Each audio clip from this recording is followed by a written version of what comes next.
cứ mai cứ con nào sinh thì nó ấy thôi, đẻ thôi. Nó ham muốn sắc dục mà. Ma cũng là người chết đi thôi, em hiểu không? Anh em nhưng mà em nghĩ lại là phần cái này lúc mà em nghĩ là em nghĩ phải ở đấy không.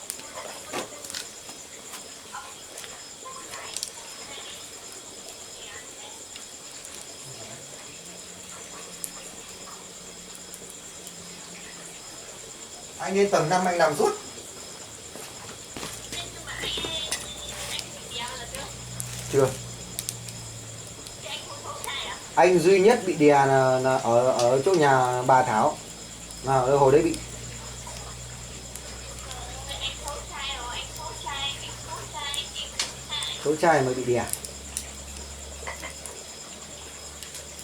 Ở nhà ấy, một lần ở nhà em bị đè. Yeah. Chúng ta bảo bảo em bị đè. Làm như em bảo là cái mùa này con nhét vào gối đè nữa mà vẫn bị đè. Bùa. Anh biết ngủ ấy, em ngủ ấy, mơ là con đè mà người cũng ngủ dậy mơ trong giấc mơ. Yeah. Này như phim nhỉ. Mấy giờ thôi. Anh nhưng mà chưa đâu biết gì này nha. Buổi nào thì buổi mai nó cũng phân biệt giờ giấc đâu.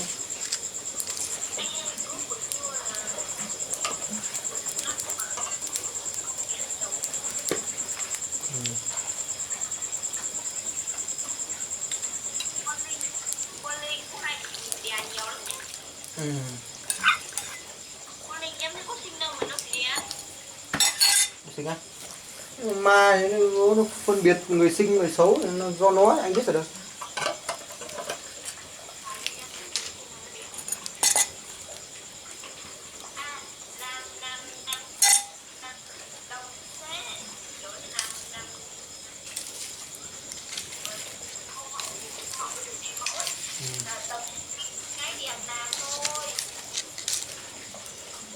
Thì gái đẹp mình người ta nhảy cái mức mình xem, cái gái xấu anh người ta nhảy người xem.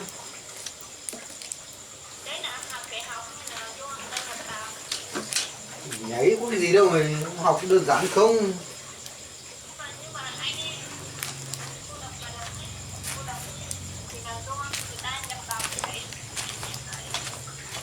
Của mình hết.